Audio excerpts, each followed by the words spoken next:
भारत में सिविल सेवा प्राचीन भारत से आधुनिक भारत तक।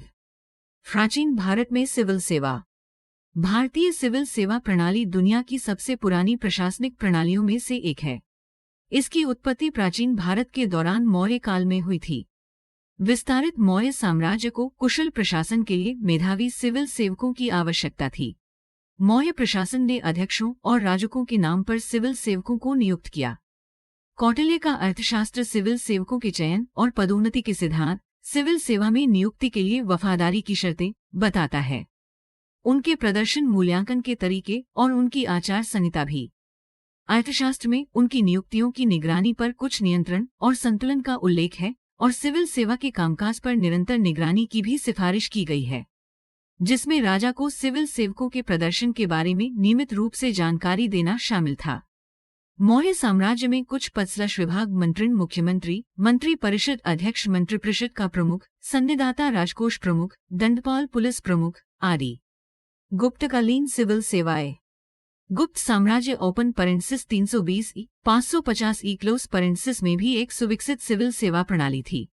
ये जिला, प्रांतीय और केंद्रीय स्तरों पर प्रशासनिक इकाइयों के साथ एक पदानुक्रमित संरचना पर आधारित था। सिविल सेवक, जिन्हें अध्यक्ष के नाम से जाना जाता है, राजा द्वारा नियुक्त किए जाते थे और वे राजस्व संग्रह, कानून और व्यवस्था बनाए रखने और सरकारी नीतियों को लागू करने के लिए जिम्मेदार होते थे। गुप्त काल के कुछ पद महानारक्ति, पैदल सेना का प्रमुख, महादंड नायक, मुख्य न्यायाधीश, महाबलाधिकृत, प्रधान सेनापति, महाशक्ति, घुड़सवार सेना का नियंत्रक आदि। मध्यकालीन भारतीय सिविल सेवाएं। मुगल साम्राज्य ओपन पेरेंथिसिस 1526 ई 1857 ई क्लोज पेरेंथिसिस ने भारत में सिविल सेवा के विकास में और योगदान दिया। सम्राट अकबर महान ने एक केंद्रीकृत प्रशासनिक प्रणाली की स्थापना की, जिसे मनसबदारी प्रणाली के नाम से जाना जाता है। इस प्रणाली के तहत सिविल सेवकों, जिन्हें मनसबदार के नाम से जाना जाता है, को उनकी सैन्य और प्रशासनिक क्षमताओं के आधार पर विभिन्न रैंकों या ग्रेडों ओपन पेरेंथिसिस, जिन्हें मनसब के रूप में जाना जाता है, क्लोज पेरेंथिसिस पर नियुक्त किया जाता था। वे राजस्व संग्रह, कानून और व्यवस्था बनाए रखने और सेना में सेवा करने के लिए जिम्मेदार थे। आधुनिक भारत सिविल सेवाएं।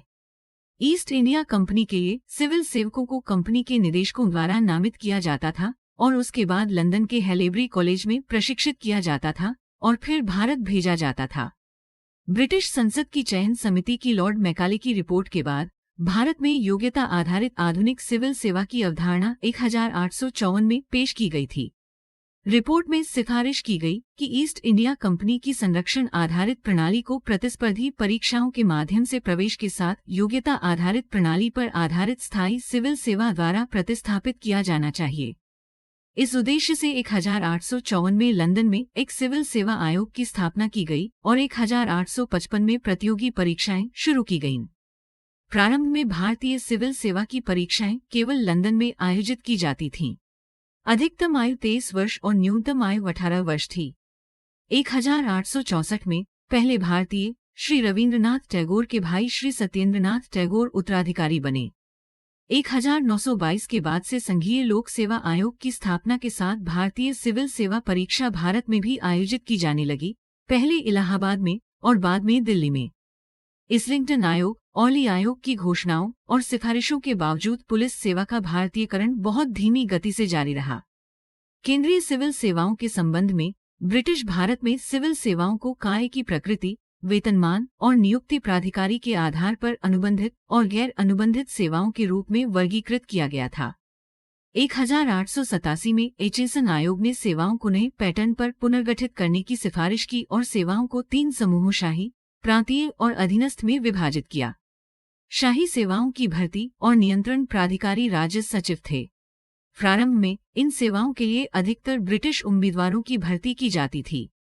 प्रांतीय सेवाओं के लिए नियुक्ति और नियंत्रण प्राधिकारी संबंधित प्रांतीय सरकार थी, जो भारत सरकार की मंजूरी से इन सेवाओं के लिए नियम बनाती थी।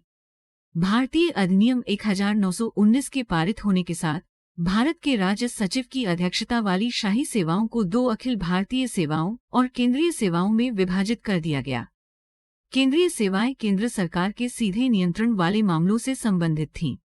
भारत सरकार अधिनियम 1919 की धारा 96 ओपन पेरेंथिसिस क्लोज पेरेंथिसिस के प्रावधानों और 1924 में ली आयोग द्वारा की गई मजबूत सिफारिशों के बाद लोक सेवा आयोग की प्रारंभिक स्थापना के लिए 1 अक्टूबर 1926 को भारत में पहली बार लोक सेवा आयोग की स्थापना की गई थी।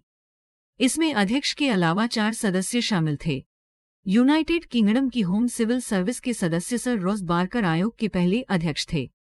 लोक सेवा आयोग के कार्य 1919 के भारत सरकार अधिनियम में निर्धारित नहीं किए गए थे, लेकिन भारत सरकार अधिनियम 1919 की धारा 96 ओपन पेरेंथेसिस से क्लोज पेरेंथेसिस की उपधारा ओपन पेरेंथेसिस 2 क्लोज पेरेंथेसिस के तहत बनाए गए लोक सेवा आयोग ओपन पेरेंथेसिस कार्य क्लोज पेरेंथेसिस नियम 1926 द्वारा विनियमित थे।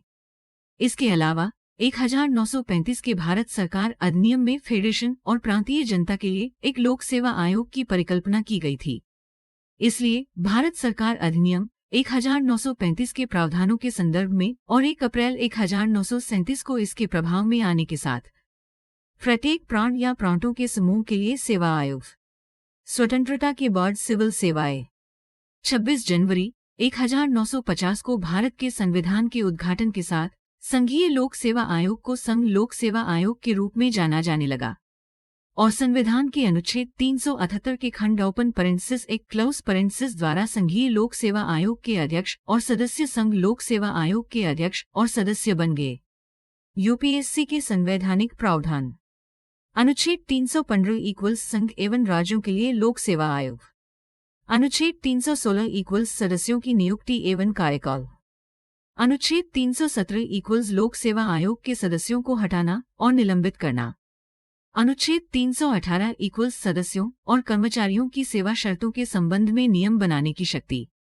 अनुच्छेद 319 किसी आयोग के सदस्यों द्वारा पद धारण करने पर ऐसे सदस्यों की समाप्ति पर प्रतिबंध। अनुच्छेद 320 लोक सेवा आयोग के कार्य। अनुच्छेद 321 लोक सेवा आयोगों के कार्यों का विस्तार करने की शक्ति। अनुच्छेद 322 लोक सेवा आयोग के व्यय। अनुच्छेद 323 लोक सेवा आयोगों की रिपोर्ट्स। यूपीएससी का निकाय अध्यक्ष और 10 सदस्य। यूपीएससी विभिन्न भारतीय राज्यों और केंद्र शासित प्रदेशों के लिए अखिल भारतीय सेवाओं, केंद्रीय सेवाओं और सार्वजनिक सेवाओं के लिए परीक्षा आयोजित करता है। ये राज्यों को विशेष योग्यता की आवश्यकता वाली किसी भी सेवा के लिए संयुक्त भर्ती की योजनाएं बनाने और लागू करने में मदद करता है। यूपीएससी राज्यपाल की मांग पर और भारत के राष्ट्रपति की सहमति से राज्य के हितों की सेवा करता है। निम्नलिखित मामलों में यूपीएससी से परामर्श किया जाएगा। एक सिविल सेवक द्वारा उसके खिलाफ शुरू की गई कार्यवाही का बचाव करने में प्राप्त कानूनी एक्सप्रेस के मुआवजे की मांग। 2 1 वर्ष से अधिक अवधि के लिए अंतरिम नियुक्तियों से संबंधित मामले। 3 कार्मिक प्रबंधन आदि के मामले। संघ लोक सेवा आयोग सलाहकारी सुझाव देता है। यूपीएससी की सिफारिशें सरकार के लिए बाध्यकारी नहीं हैं। यूपीएससी की कमियां। उत्कृष्टता के लिए कोई मान्यता नहीं। भ्रष्टाचार, बार बार स्थानांतरण, केंद्रीय सेवाओं में शामिल होने की निराशा, राजनीतिक हस्तक्षेप, पदोन्नति या पदावंती, लंबी और कठिन तैयारी।